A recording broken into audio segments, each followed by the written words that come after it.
If you're like most people, it's likely that you have multiple email addresses between maybe a free email address, one from your internet provider, your work, etc., and now a Gmail address.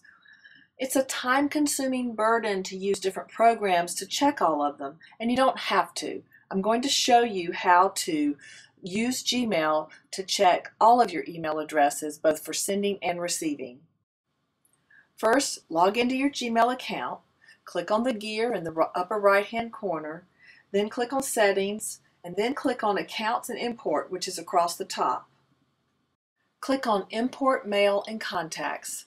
Now it will ask you to enter your other email address. Type that in.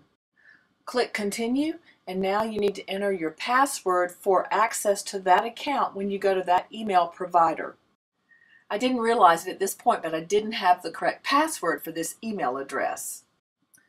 So I received an error message, clicked cancel, went and found the correct password for that email address, started back over, and then I ended up with this very important pop-up screen. I recommend keeping all of the selections that Gmail has here except for importing the mail for the next 30 days, because we're going to change a setting that's going to start getting all of that incoming new email from this email address. Deselect it by clicking on that one checkbox and then Start Import. Gmail tells you it may take up to 2 days to do this import. It usually doesn't. Click OK. In addition to importing your email messages and contacts from that email address, Gmail will also automatically add that email address as an option when you're sending mail to someone else. Step 2 is to set up Gmail so that all new mail to this second email address will begin coming in through Gmail. You do need to go to the customer support section of that email provider and find out what the POP server settings should be. Write them down or print them out and then move forward with this setting. This is what my settings from bellsouth.net look like.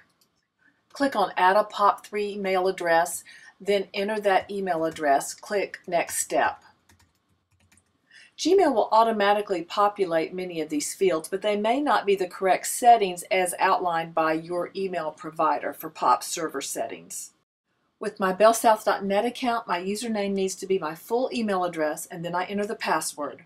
To change your POP server settings, click on the little arrow, scroll down. If your POP server setting is not one of the ones listed, click on Other, and then type in or cut and paste in your POP server, and then select your correct port number.